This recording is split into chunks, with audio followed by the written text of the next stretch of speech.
and a very grateful dean of Pepperdine's Graduate School of Public Policy, and it's a delight to be down the hill here in the Mason Library in the circuit board room to partner with our friends out of Washington, D.C. at the Institute for Religion and Democracy for this event with Dr. Paul Miller. As one of the very few graduate policy schools based at a Christian university, one of the unique responsibilities that I believe we have at SVP is to engage in and host conversations at the intersection of faith, politics, and policy. Now, obviously, those kinds of conversations can take many different forms, from issues around religious liberty to how faith forms and shapes and matures moral public leaders. But it also can take on the more political. And the conversation today is really intended to look at the political implications of this intersection between faith and politics. I want to introduce our speaker, and before I do, just a word about the agenda. Dr. Miller is going to speak for about a half hour. We're here till 1:30. I hope most or all of you can be with us for that time. We're going to, after his remarks, engage in some Q&A, and so please hold your questions toward the end, but we will definitely be opening for your good questions after Dr. Miller's remarks. Let me introduce Dr. Miller to you. Dr. Paul Miller is a political theorist and political scientist. He is a professor of practice at Georgetown. He not only is a scholar, but has also worked in the government, served as director for Afghanistan and Pakistan on the National Security Council. He was also an intelligence analyst for the CIA and has also served in the United States Army. Dr. Miller has authored a number of books, including the subject matter for today's conversation, What's Wrong with Christian Nationalism, which was published last year by InterVarsity Press. Without any further ado, please join me in welcoming Dr. Paul.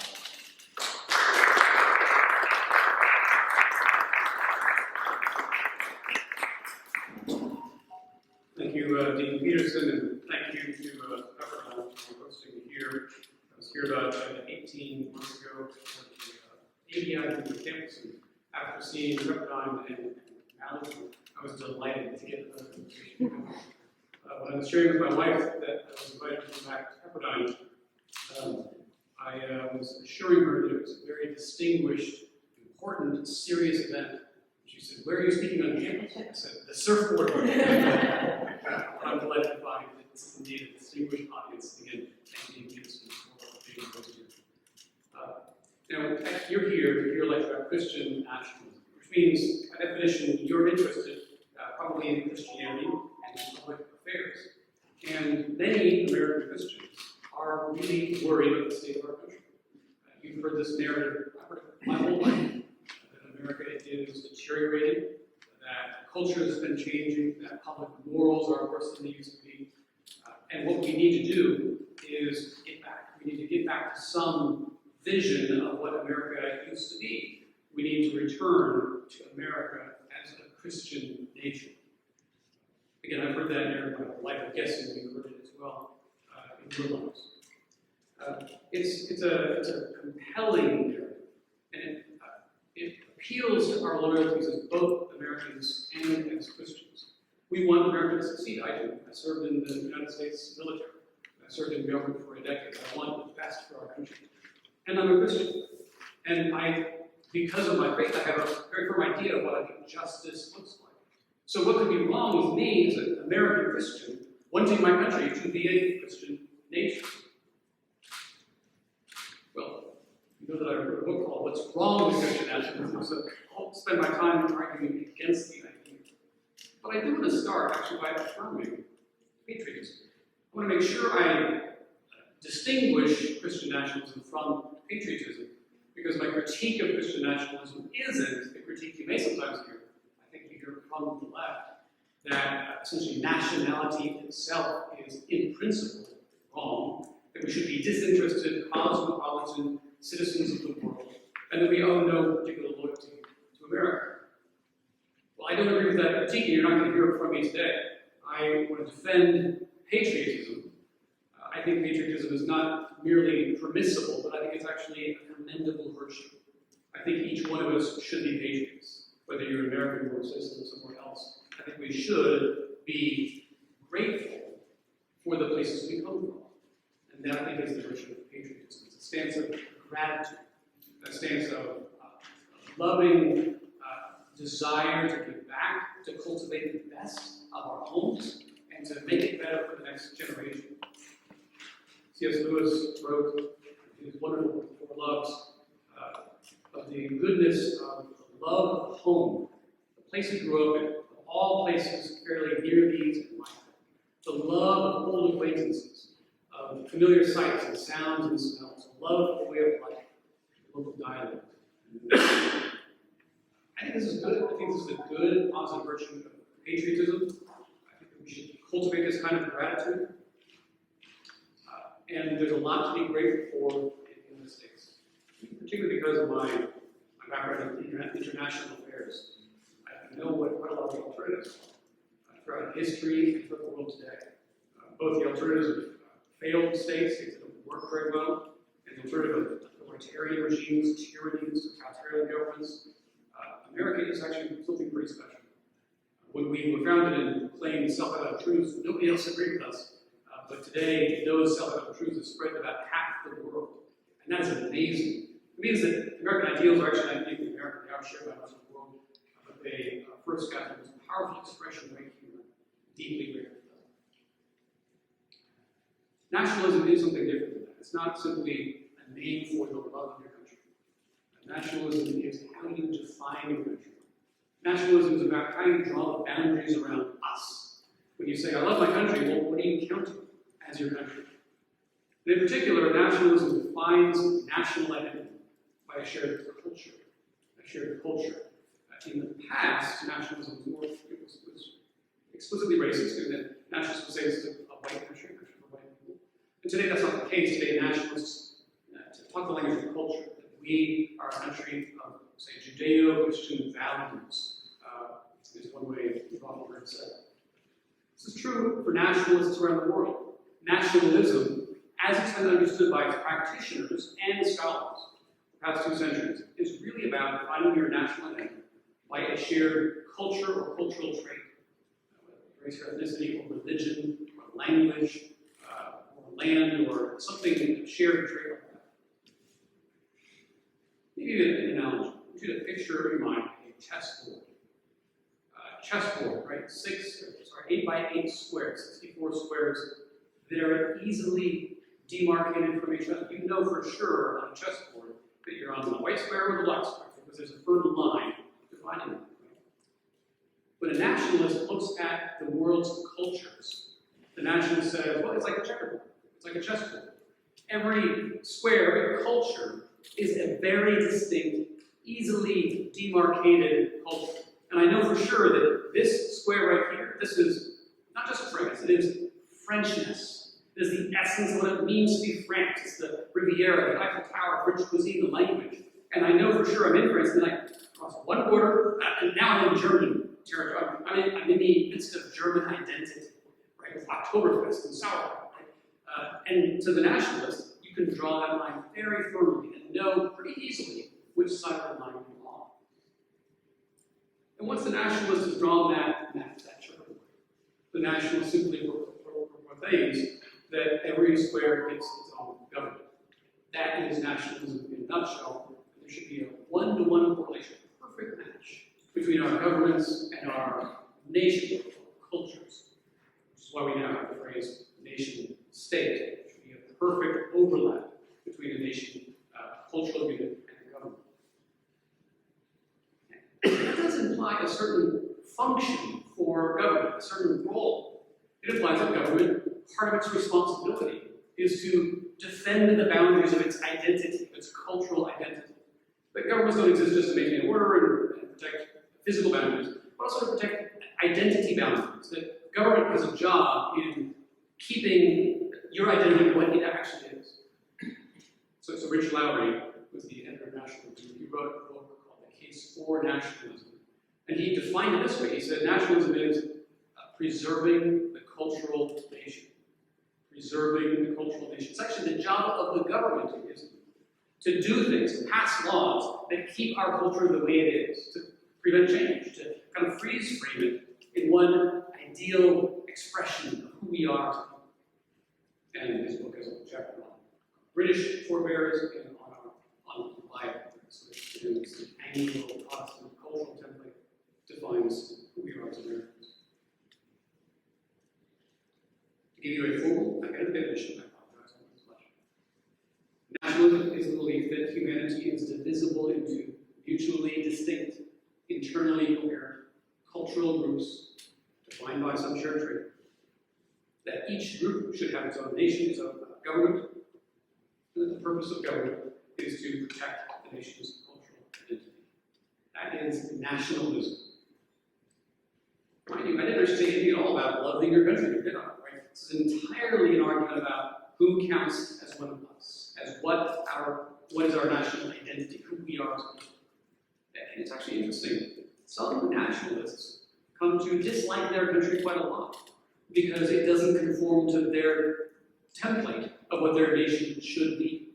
If the actual nation departs from the nationalist imagination of what it should be, they come to actually not love their country very much. They come to almost despise their country for not being what it ought to be in the nationalist estimation. Christian nationalism, then, is simply the belief, it really should be called American Christian nationalism. It's the belief that America is a Christian nation and the government ought to keep it that way. America is a Christian nation and the government should keep it that way. If you want to tell me America is a Christian nation, look, a supermajority of Americans have always professed Christianity. If that's what you mean by America is a Christian nation, I agree with you. It's a simple historical statement. If you mean that Christianity is by far and away the most influential religion in our nation's history, obviously that's true. Nobody's going to argue with that. But if you mean that our government should protect, promote, defend a Christian identity for our nation by enforcing prayer in public schools, putting crosses on public lands to the exclusion of other religious symbols, by restricting immigration to Christians and Jews, by beefing up public morality legislation under Christian enforcement. That's Christian nationalism, and that's what we're going to talk about. By the way, I hope when you ask me during Q&A, can we vote our values? But for the sake of time, I think we can vote our values with a few footnotes. So, if you insist that America is a Christian nation, you are also conveying a political philosophy about the nature and purpose of government, and the nature of cultural groupings, and how they're supposed to relate, that I'm going to argue have all kinds of problems with. But I think a lot of times in public debate, when Christians toss out the phrase, America's a Christian nation, we don't quite realize the full implications, all the theoretical and ideological implications of making such a statement, that America is a Christian nation and that we ought to take steps to keep it that way. I think that's because we sometimes see Christian nationalism more in temperament than in ideology. Here we're talking about what Christian nationalism, what it is and isn't. I want to acknowledge there's actually lots of different kinds of Christian nationalism. I gave you the kind of academic version. There's also the attitudinal or temperamental version of Christian nationalism. This is what you feel on the ground level whenever you run across Christians who seem to believe that we, Christians, are the heirs of the true or essential meaning of the American experiment. That we Christians have the presumptive right to define the meaning of America. That we Christians are America's first citizens, architects, guardians. This attitudinal Christian nationalism is, I think, a kind of a sense of ownership, proprietary feeling. We invented America, share it, but we get to stay on top. Christianity and America go together. That, I think, is attitudinal Christian nationalism. You see this kind of Christian nationalism in a few examples. Put it this way. Another way of understanding understanding of Christian nationalism is that there is a spectrum. Like all ideologies, like all social movements, there's a spectrum. There's no one perfect definition.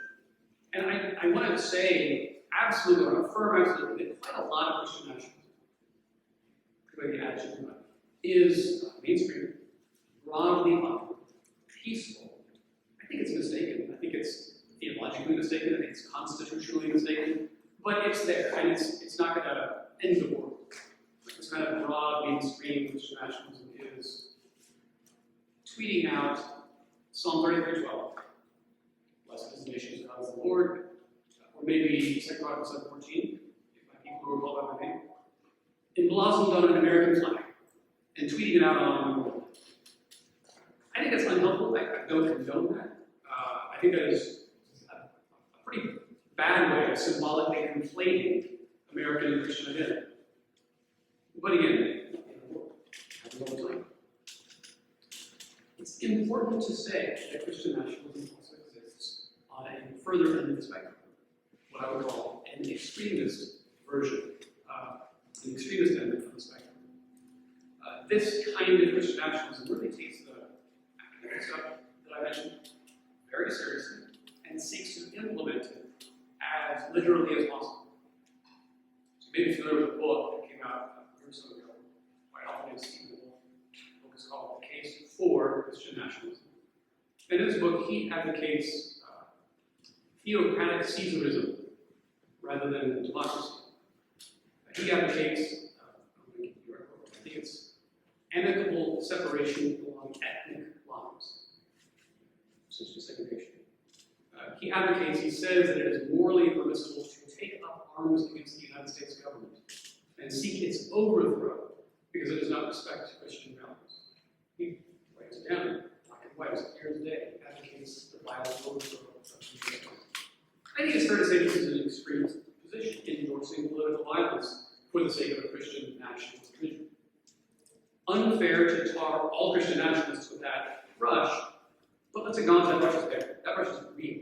There is, in fact, an extremist version of Christian nationalism. I think we may even have seen it on display, I would say, on January 6th, 2021, when there were some of the writers, not all, but some of them, were flying the Christian flag and beat police officers violently, stormed into the Capitol building and stopped to pray.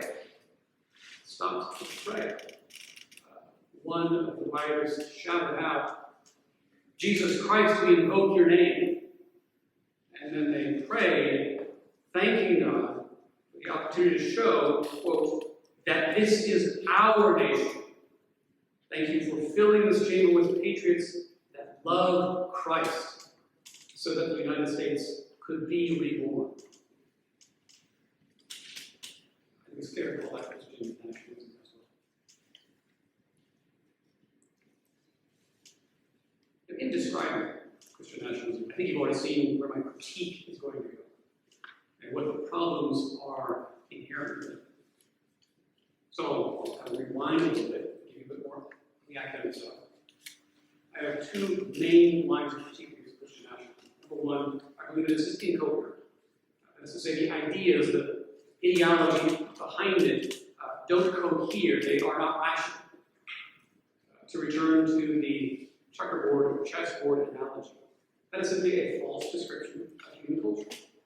The map of human cultures is not a checkerboard with easily demarcated lines. It's something more like a Venn diagram. A Venn diagram, the overlapping circles. Right? So imagine the overlapping circles. And all the cultures kind of blend indiscernibly into one another. And also, those circles are constantly changing shape and size, shrinking and growing, and they're kind of squiggly, and it's very hard to draw a boundary and say, this is one discrete culture, and this is a completely different, separate culture. Cultures blend and overlap. That is a truer representation of human cultural life. It is impossible to say in principle what defines one culture and makes it distinct from another. Nationalists themselves have never actually agreed amongst themselves on what should be the principle of distinction. They will sometimes say it is ethnicity, or language, or culture, land, folkways.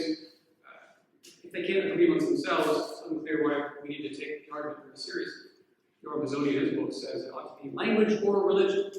Well, it is language or religion. I can understand the political implications of language differences, but there's over 6,000 languages in the world today, and it could be impractical to try to make sovereignty overlap with language differences. In 1998, I was backpacking across Europe, and I happened to share a train car with a group of young men who introduced themselves as Pomaks. Pomaks, it turns out, very small people who are Bulgarian-speaking Muslim citizens of Greece. So which nation do they belong to if you take the nationalist argument seriously? I think that they were citizens of Greece. They were Greek, and they should have been treated as equal citizens by the Greek government, regardless of their cultural background, language, or religion. But a nationalist would have a very hard time knowing what to do with Pomaks. It is, in principle, impossible to draw coherent lines around every cultural group, subcultural group on Earth and make them align with political boundaries. You just can't do it. And because you can't do it, nationalism turns out to be impossible and incoherent. We will never create culturally homogeneous politics. We will never create culturally homogeneous politics. Pluralism is a fact, and it's not celebrated. But the nationalist looks at pluralism as a problem to be solved. Which leads us to the second main problem with nationalism. Because it sees pluralism as a problem to be solved, nationalism always becomes illiberal, or I could say oppressive at root. When I say illiberal, it means, again, it's not classically liberal. I'm not talking about progressivism or the Democratic Party or the left. That's being not classically liberal. It is different from the ideology of the American founders. I think nationalism stands in tension with our Constitution, with the principles of liberty and equality for all people, regardless of background. Think of it this way, when a nationalist government says, we are this thing over here, we are this is our cultural values, who we are as a people. And if you're not that, your government is telling you, you don't fit. You're not one of us. You don't count. You are a permanent guest at our grace.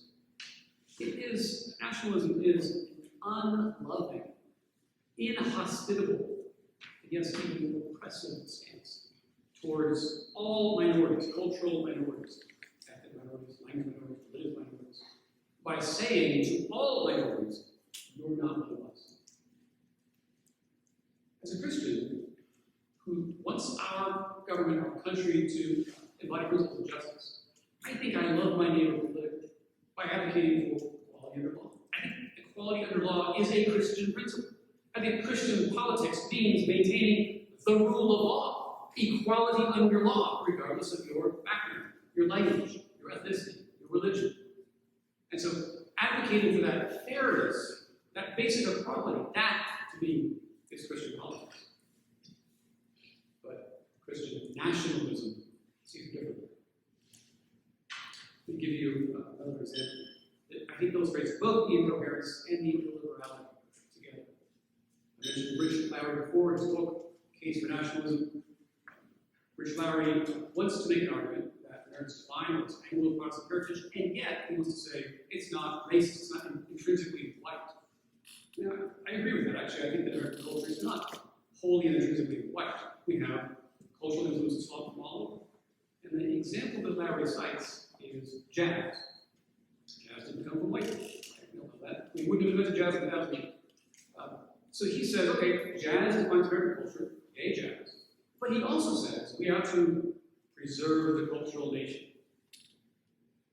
So think about this. If you're a nationalist in 1920, what are you going to say about jazz?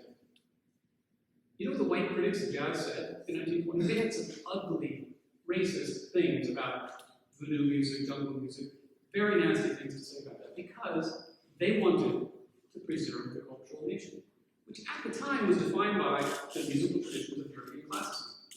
So So you can't have your cake and eat it too. You can't say, preserve the cultural nation, also, I love jazz. It's got to be one or the other. For my part, I think he's right to say that American culture is defined in part by the unique musical heritage of jazz. If you accept jazz, you know what you also have to accept? The conditions of cultural fluidity, pluralism, and change that gave rise to jazz in the first place. That, I think, is what it means to be American, to embrace that never-ending reinvention of everything. Preserving the cultural nation, how is that consistent with who we have actually been as Americans? We have never stayed in one place at a time. We've never been content with one template of who we are for all time. Change is essential. I think it's essential ubiquitous worldwide, but particularly for Americans. Change is part of who we are, and it's a good thing.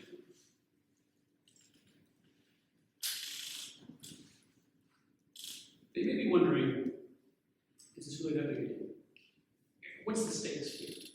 Okay, I get it, don't tweet Psalm 33:12 on the world. I get it, we love jazz. But is there really something more here that we have to be worried about? Why do I spend half a decade of my life writing a very long book about this? I do think that there's some dangers. I see two potential dangers to Christian nationalism. I see the danger of political tyranny with religious loss, and I see the danger of hollow, politicized religion. That's some pretty big dangers. On the danger of political tyranny, look, open a history book. Every government in history has recognized the tremendous power of religion. And it's essentially the most common form of church-state relations globally across all of history is for the state to try to kind of take over the church or the religion and use its tremendous power as a moral fig leaf for whatever the state wants to do. That is true essentially in every empire you want to read about. Conservatives used to warn against big government, but now nationalists want to turn around and let the government get to the business of regulating our religious and moral lives. That strikes me as particularly dangerous. I'm deeply concerned by the ways in which nationalism enmeshes the church with the state and turns the church into essentially a handmaiden of the state's propaganda. There are huge dangers here. I think there's no accident that when we did have school prayer, nationalists want prayer back in public schools. And they think that it will restore public morals, make us better people, reinforce our Christian identity. But when we had prayer in public schools, that overlapped exactly with the era of Jim Crow and the slavery before that. Somehow, prayer in public schools didn't actually make us better people. In fact, I suspect that that sort of religion, that sort of moralistic therapeutic deism, served as a propaganda to bless the state's racism. It's a big claim, I can talk more in Q&A, but I think that there's probably a relationship there between the kind of essentially state-endorsed Christianity that was taught, that Caesar propagated, and the injustices that were perpetuated. Bad as that is, I am actually more worried about the second danger. Not of political tyranny, but of hollowing out our religion and public witness. Public morality, Christian morality, enforced at the point of the sword, given a Christian's loss, handed over to Caesar, of course, is not true heart hiding. It is nothing more than social conformity, legalism, and a very old form of Christian political correctness. It is the religion of the Pharisees. It teaches people they are Christians if they obey social convention. As a parent, 3 kids, I'm sort of terrified of the idea of my kids growing up in that sort of world where they would have a very hard time distinguishing the true gospel of Jesus Christ from the gospel of social conformity and the American dream. The point of Christianity is not to alter your behavior and make you act like a good person. The point of Christianity is actually kind of the opposite, to help you realize that you are hopelessly evil, in need of Savior, and in need of His grace. The resurrection of Christendom is not the point of Christianity. The resurrection of Christendom is not the point of Christianity. We need to protect the church from the manipulations of the state. The church alone has the authority to proclaim the word of God, to lead in public prayer, to exercise discipline over Christians, to make disciples of all nations. That is not given to the state. And I speak as a Baptist here, so I'm jealously guard this Baptist, perhaps more than other Christian traditions. But I think it's vitally important that we jealously guard our prerogatives. Jesus in Matthew 16 gave the keys of the kingdom to the apostles, not to Caesar. And the apostles have to work hard to make sure they keep those keys and keep your government hands on that prayer. So there are some serious problems with Christian nationalism, but you may be asking, what is the alternative? As a Christian, I want the best for my country. I want to see justice done in the world. I'd say, as an American, I think our identity as Americans has to be defined by our shared creed of liberty and equality and by the history of the creed. As I said before, we Americans have a lot to be proud of. We have to be proud of the creed, the Declaration, the Constitution, and propagating these ideals around the world. It's a great thing we've done. We all know that we were hypocrites when we announced this creed, and have been hypocrites every generation. But we also know that we're slightly less hypocritical every generation. By espousing these ideals, we give to the next generation tools with which to surpass us. That is something to be proud of. That is something that binds us together as Americans. I think it defines us as Americans. We are the people of this creed as lived out in this story in this land. And that is an inspiring story. I think that should be enough for us to say, that's what it is to be an American. I am living in this story. I'm taking ownership of the story of America's progress towards its freedom. And that means I'm going to help take that story into the next chapter. As I seek to love my neighbor politically, I'm going to seek to guard the rule of law, guard the Constitution, guard freedom for everyone, even when they're not like it. That, I think, is a good answer to the question, what does it mean to be American and to be a Christian in America? Thank you very much.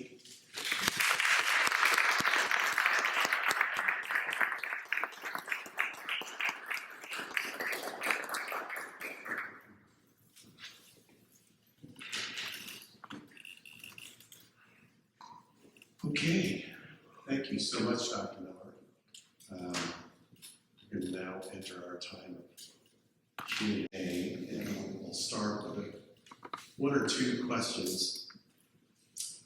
You know, it struck me in the last few months in particular that I wonder if one of the ways in which this discussion around Christian nationalism, especially as you define more clearly American Christian nationalism, is confounded by two things.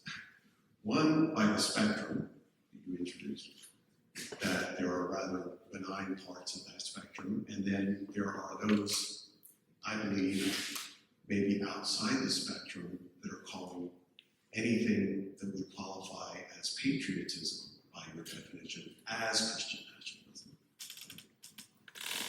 But also about the complexity and size of the United States. And I just want to put a finer point. So, I go to a fairly evangelical church, one might describe it as, in Santa Monica. And in some of my circles and in some of the sermons that I've heard recently, there seems to be this discussion around we as Americans, and as Christians, I should say, as Christians living in America, really need to understand that the world, we are living in what they're describing as a post-Christian era. That due to the various forces of secularism, we really need to better understand the first church, right?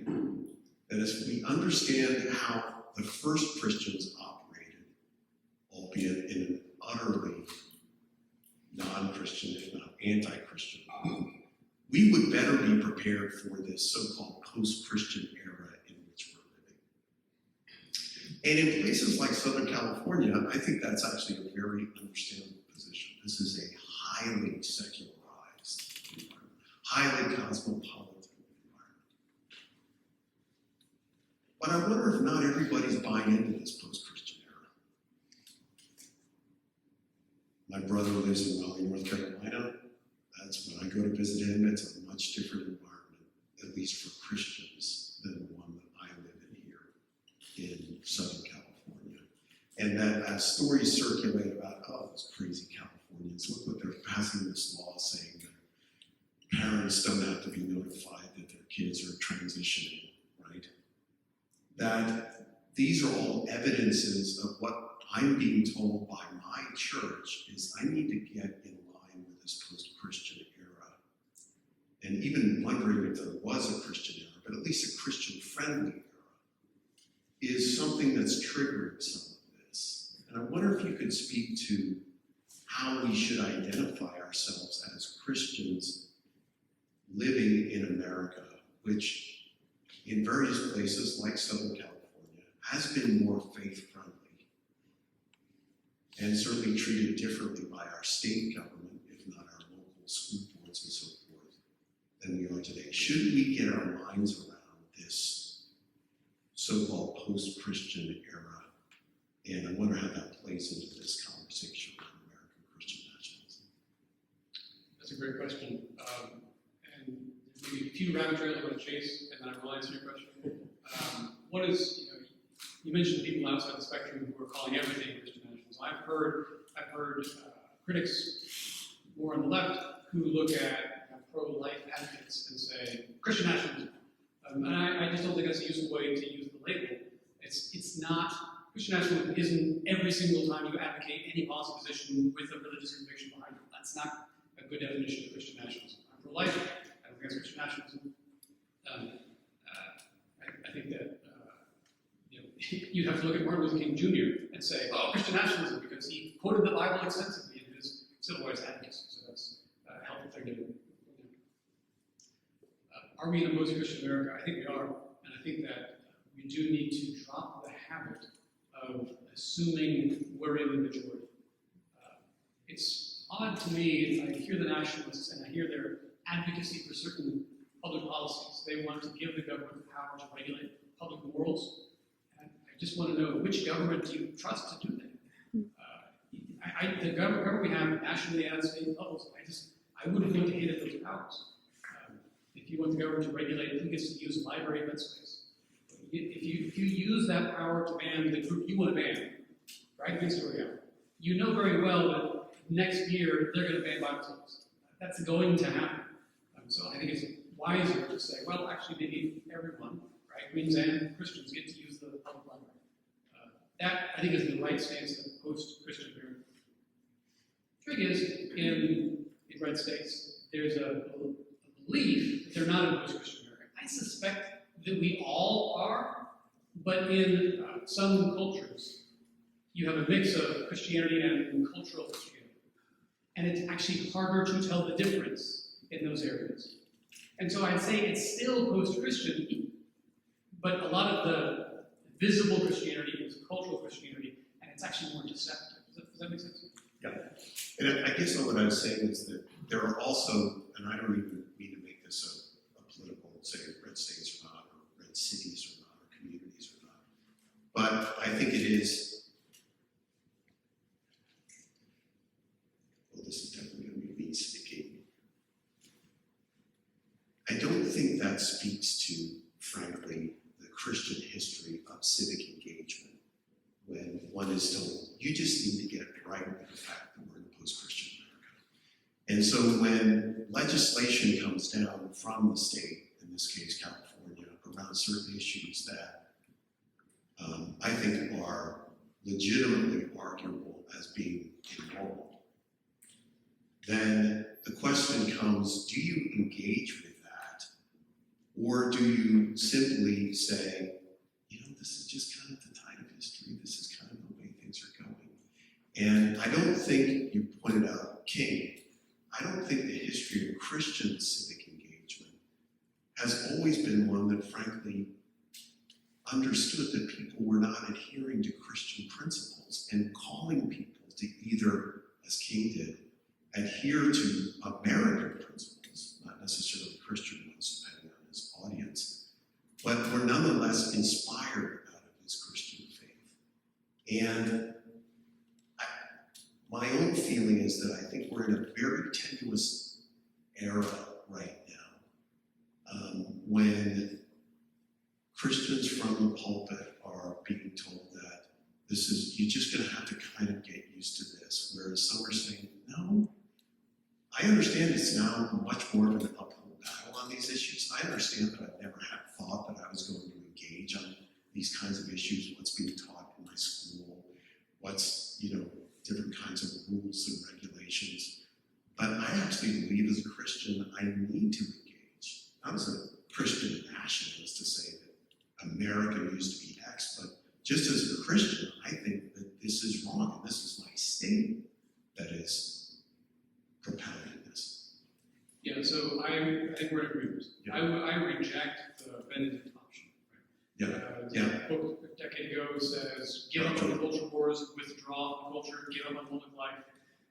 And we Christians should just kind of build up our parallel institutions to survive the coming storm. Right. That's the Benedict option, and I don't advocate for that at all. I think it's kind of naive.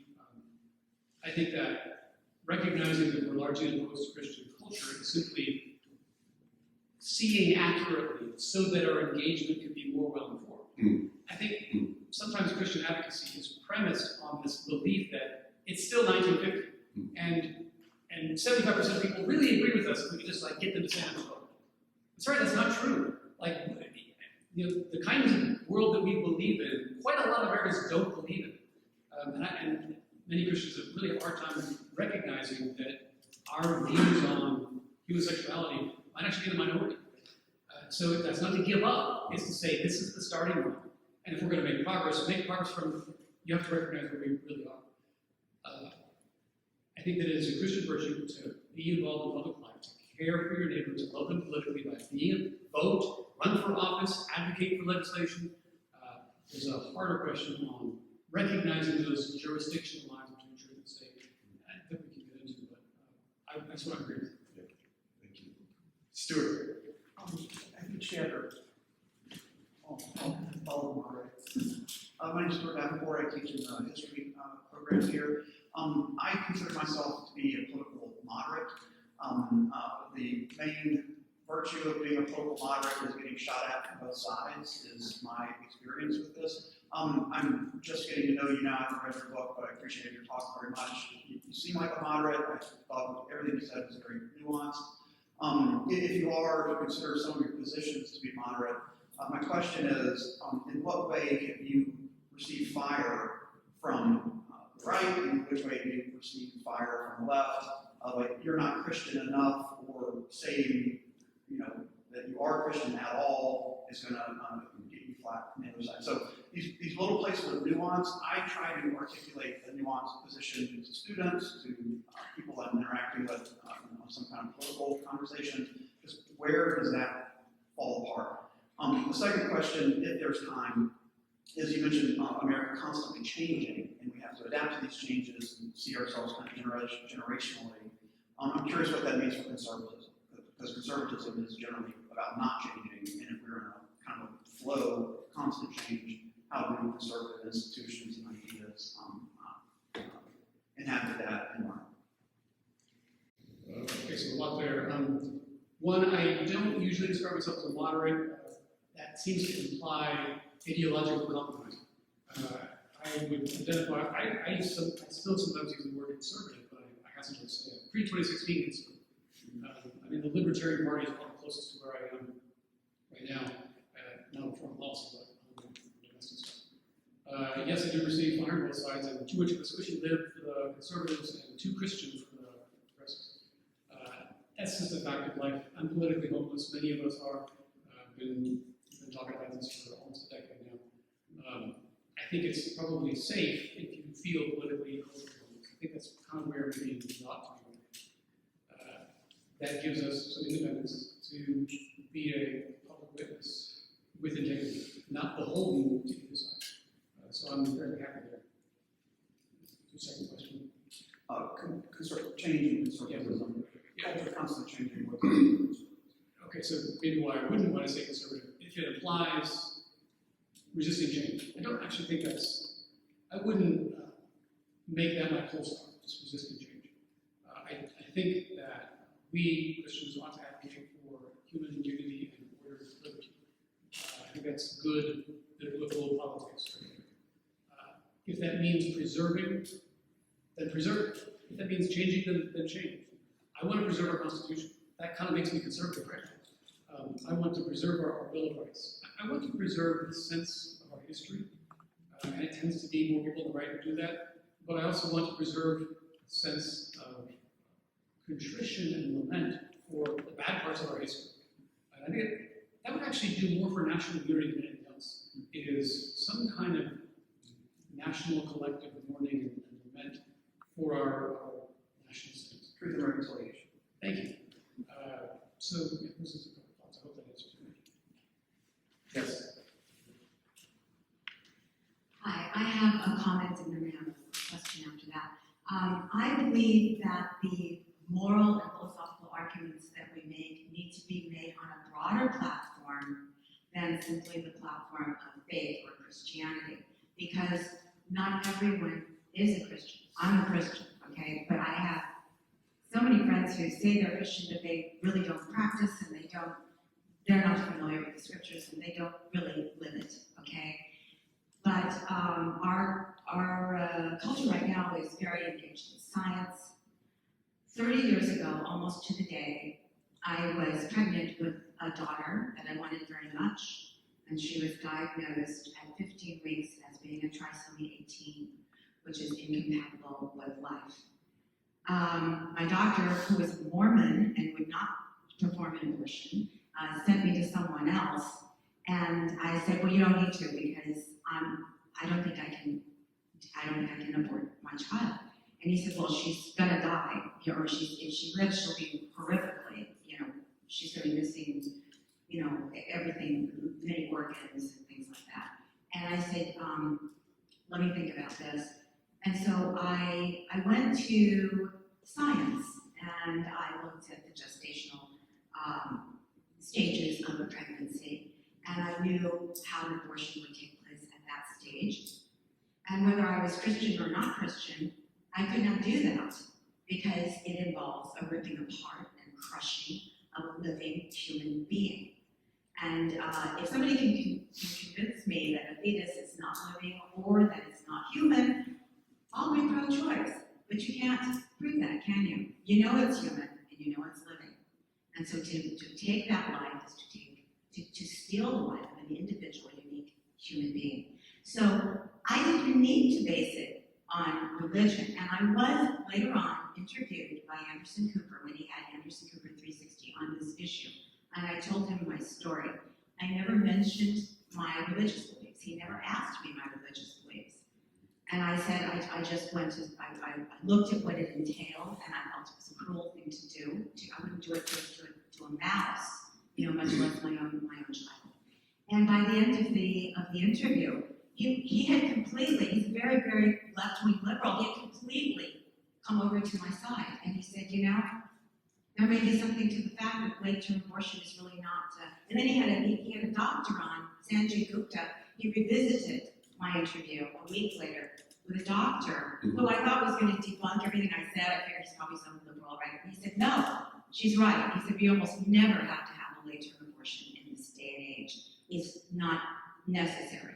We have ways we can do it. We can do a cesarean. There are many things we can do. Or just let the baby be born and die naturally, which is what my daughter did.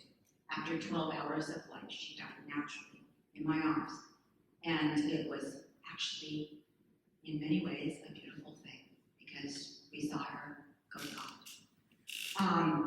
So I think, though, that had I made that argument on Anderson Cooper based on I'm a Christian and we as Christians have to be pro-life, I think he would have not entertained it at all. I mean, he would have probably let me speak, but he got more comments after that interview than any other interview he had to date. And hundreds of women wrote in and said that they really appreciated hearing this aspect, this side of the issue. So I think that our arguments on many of these issues need to be made on broader platforms. Our foundational documents, Declaration of Independence, guarantees us the right to life. I mean, it's right there. So I think that we can't assume, as you said, that everyone in the United States is a Christian and believes exactly as we believe. Because I think even people who identify as Christian today, a whole bunch of them they're not really where we are. And we have to reach them where they are. My second comment, my question is, I have a really good friend who is Christian and Jewish and conservative and Republican. And she said, I cannot vote for Vivek Ramaswamy because we are a Judeo-Christian nation and I cannot vote for a Hindu. And I would just like to get your opinion on that. Thank you. What was your daughter's name? What was your daughter's name? That's right. What was your daughter's name? Her name was Angela Diane Kelly. Thank you for sharing this story. And my condolences, I'm so sorry you went through such hard thing. Thank you. On the principle of whether or not we bring our religious convictions into a public debate, I think I'd affirm that it can be strategically wise to seek broader public reason. Because we're going to find more agreement if we find other bases to appeal to people's reason, as you did. The basis of science, social scientists will outline cite studies and statistics. I don't think it's necessary. I think in principle, it should be okay for you to go into the public square and say, I'm a Christian, I believe this, and I think that we should do it.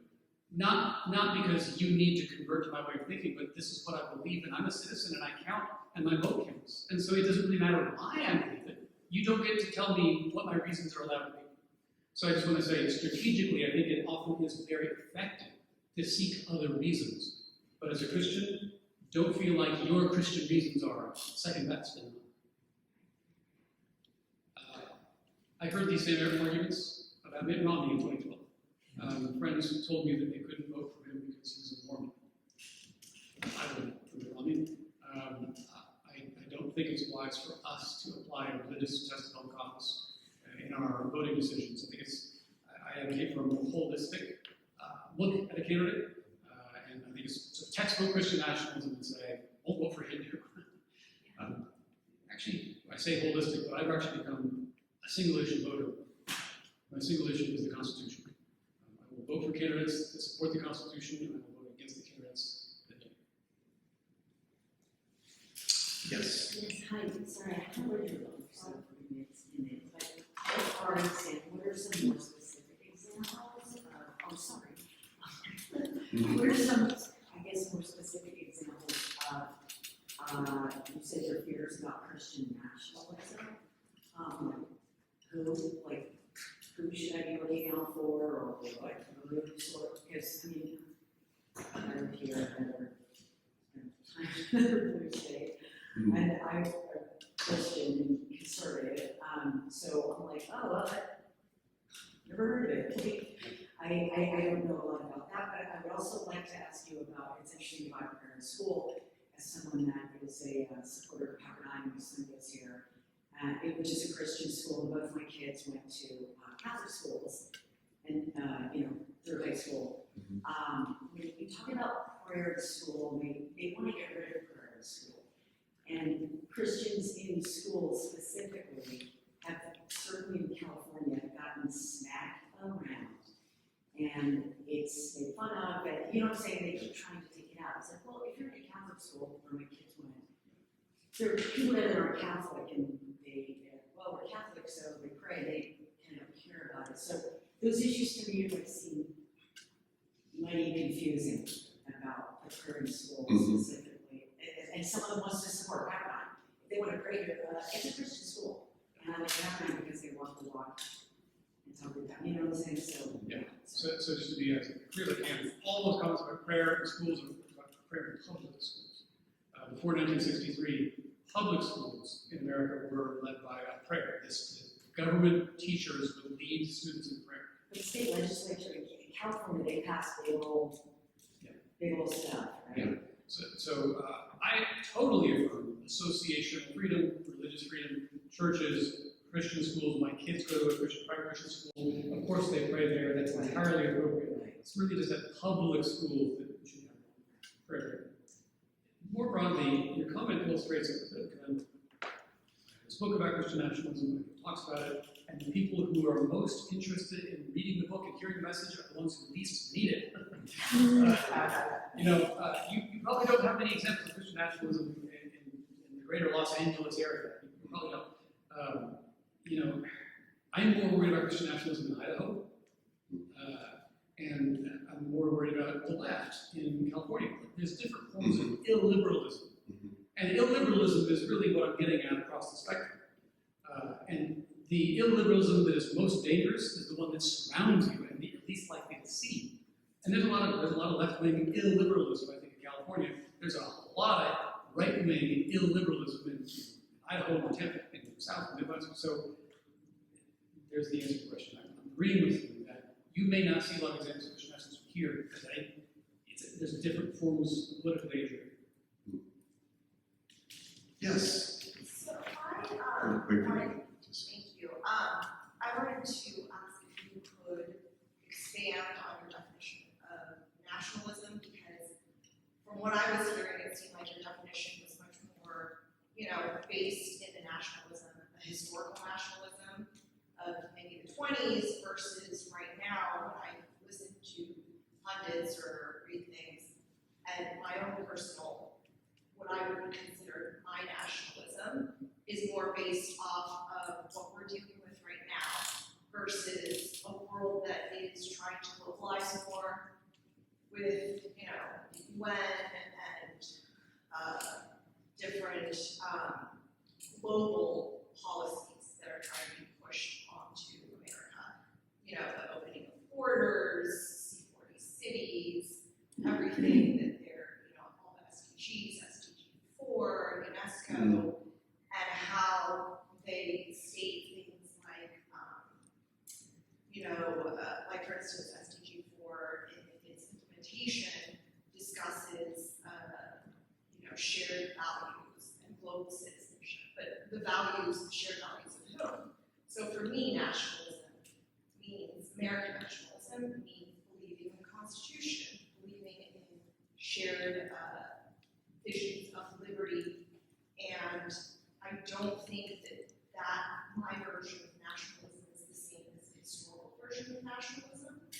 So I don't understand what would be wrong with today's American nationalism, which I hear about a lot more than, 20 Well, and if I could just append onto that, good question. I think one of the real tensions here within Christian nationalism is Christianity is ipso facto universalist, but the nation obviously is not.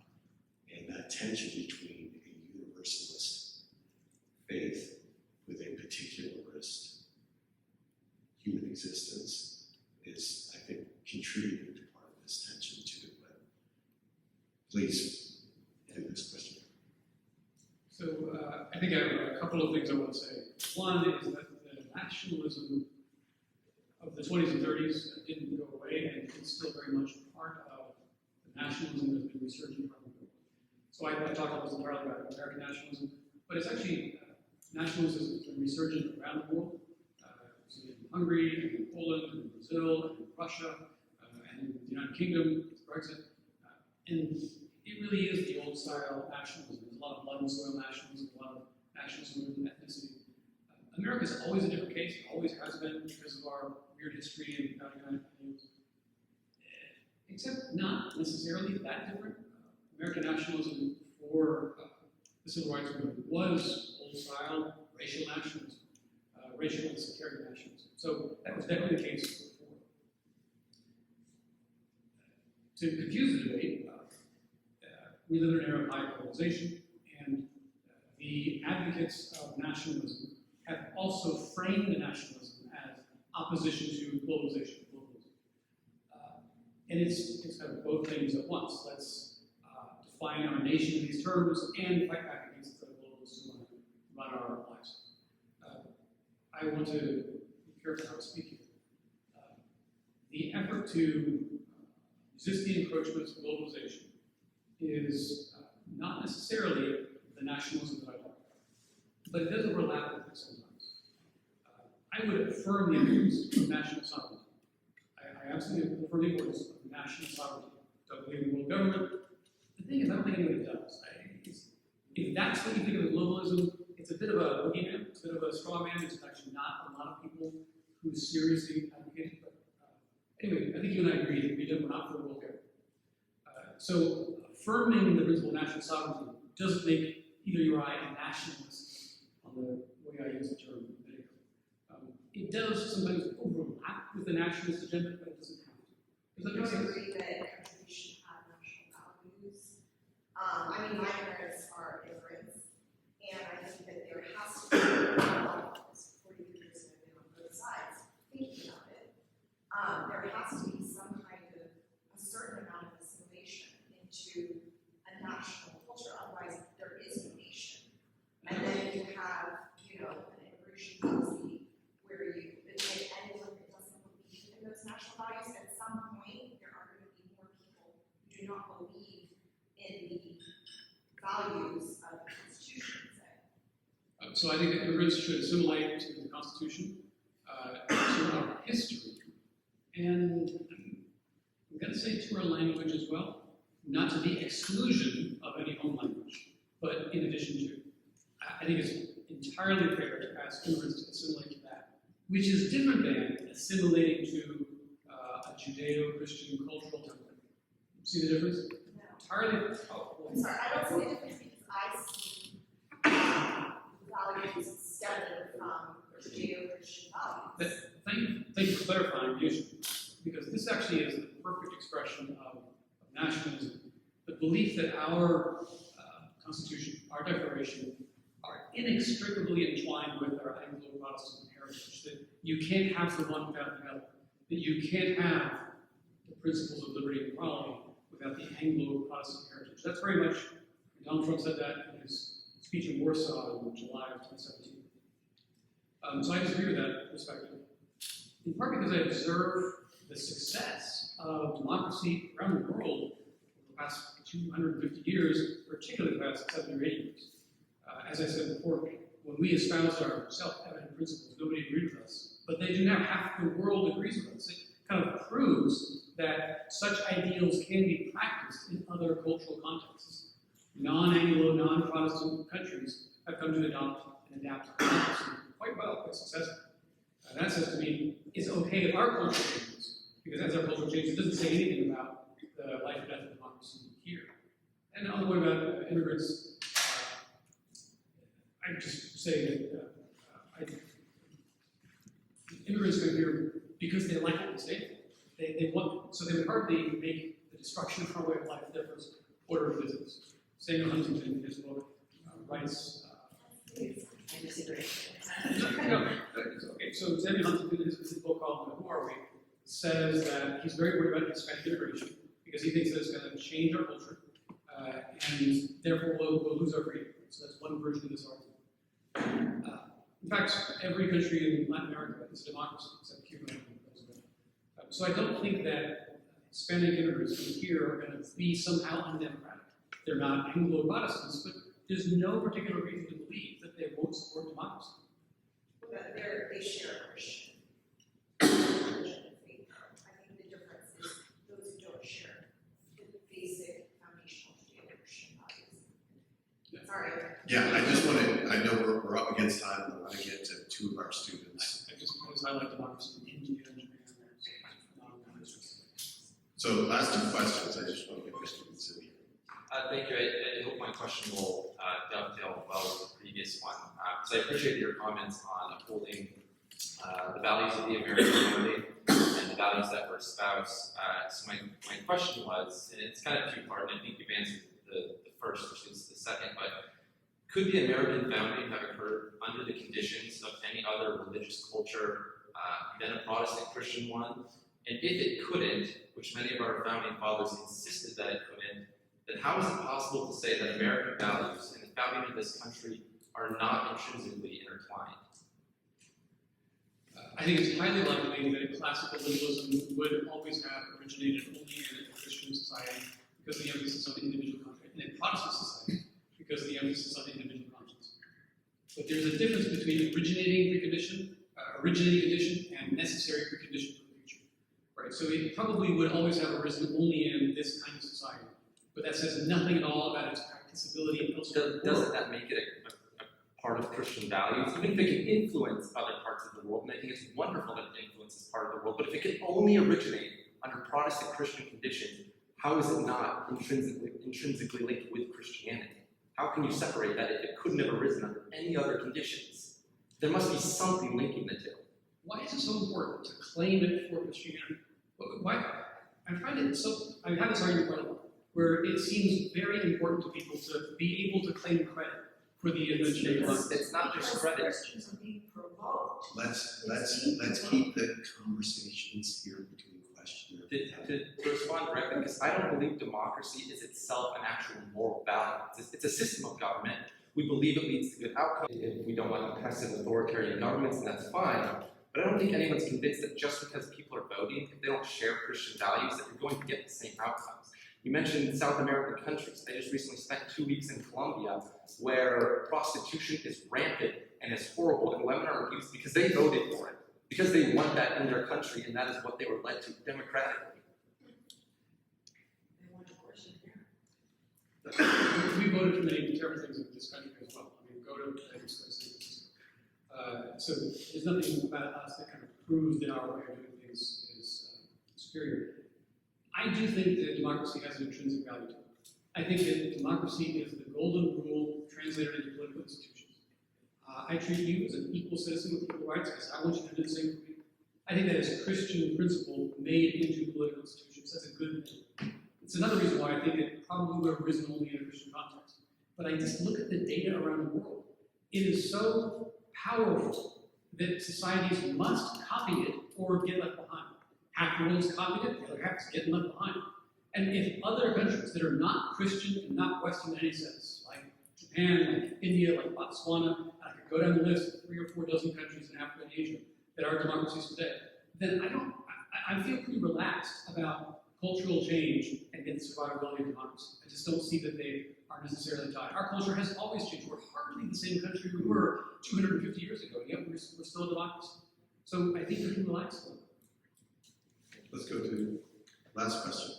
Well, I just was wondering, sir, if you could, I don't know if you studied under Bush or studied his policies around the Bush doctrine as far as kind of projecting democracy in some ways to force that may be an abbreviated version of what that consists of, but do you feel that he would have said that democracy can be, I guess, projected or demonstrated or embraced in other nations that are not Christian, or would you say that he,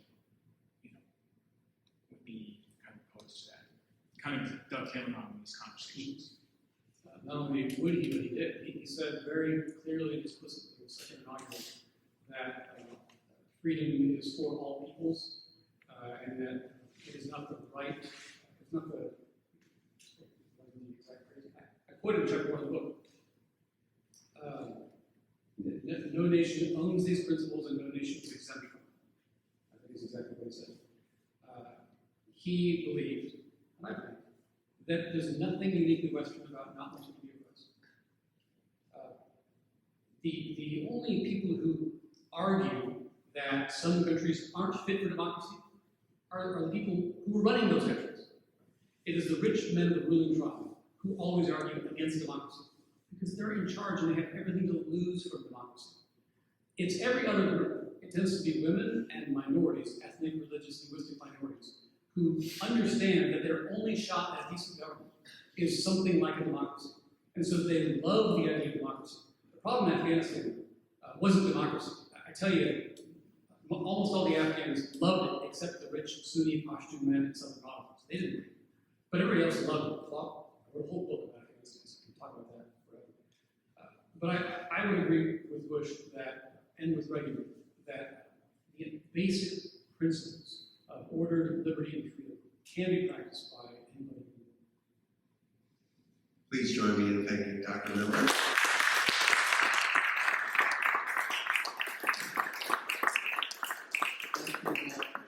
Very engaging conversation with Dr. Miller. Thanks so much. It's very good.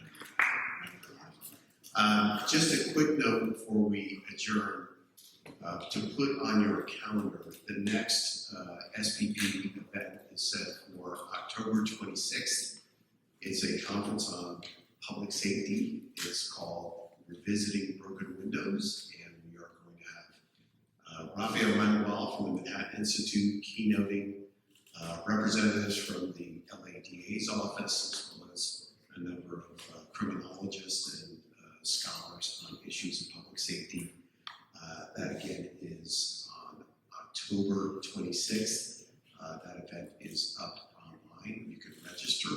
That is probably going to sell out because the Calabasas space is only around 60 or 70 seats, but you're certainly invited to attend. That will begin with a lunch, and then we'll run through the afternoon. So look forward to seeing you at a future SPP event. Thanks so much.